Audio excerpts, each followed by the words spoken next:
Welcome po sa ating house tour. Ito yung pinaka-location ng ating community sa Palmerston North. Phase 2 po ito. Ito ang design sa labas. Yan po ang ating garahe. So, sa loob naman po, mapapansin yung maluwang siya. Spacious na po siya. Yung CR kasi is mapapansin mo, nandun siya sa likod na. Hindi na siya nasa loob. So, dyan na yung space ng living room.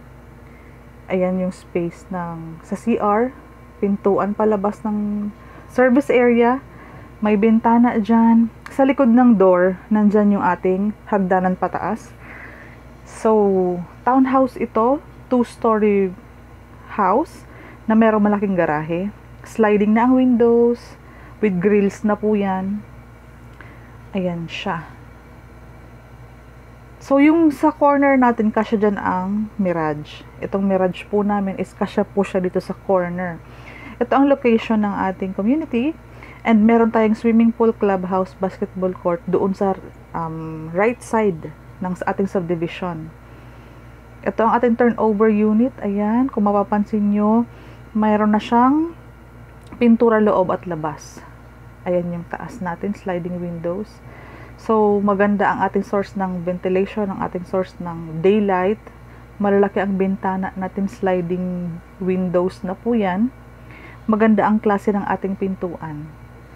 So, yan yung taas, ceiling, mataas siya. Yang sa baba, mataas po yan.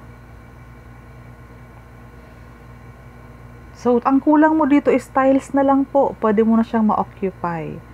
Tiles na lang ang kulang. Ito yung tinatawag na 5 dead wall kasi magandang klase na yung ating doorknob. Hindi ka na magpapalit ng ating doorknob.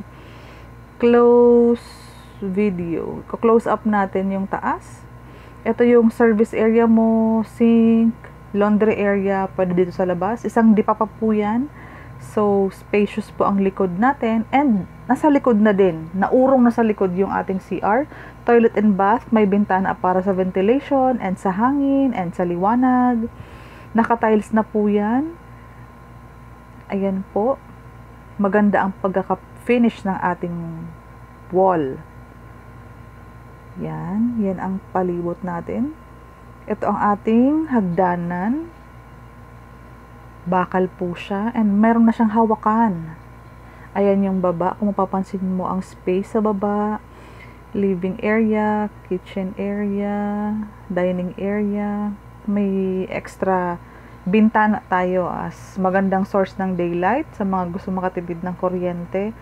Malalaki ang ating bintana. So, makikita mo maaliwalas, may hangin. Ito yung CR mo sa baba. Pwede mo siyang isarado para may one room ka pang kasya dyan sa likod na yan. And may pintuan na din ang ating mga rooms. So, dalawang rooms ito sa taas. Dalawang room sa taas. Mga nakasliding ang windows. May pintura na, may pintuan, may partition. Kwarto na talaga siya. Yung ceiling natin, yung kisame is may pintura na din po. So, malaking tipid. Pag na-receive mo ang susi, titirahan mo na lang siya. Tiles na lang po talaga ang kulang. So, ito ang ating itsura ng pababa. Yan yung ating extra source of ilaw. Liwanag. Ayan ang kabuuhan. Itutour ko kayo ulit. Ayan, para makita nyo ang kabuuhan. Tiles na lang ang kulang or vinyl. Ito yung pababa natin. Nasa likod ng pintuan na siya. Ayan.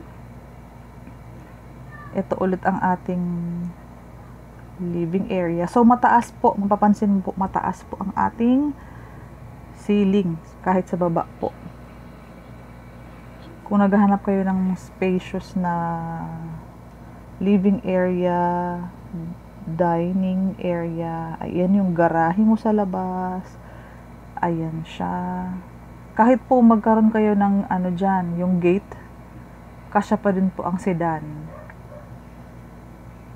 Ayan ang itsura ng ating Palmerston North. I-message mo ako sa messenger. Lahat ng details na sa description.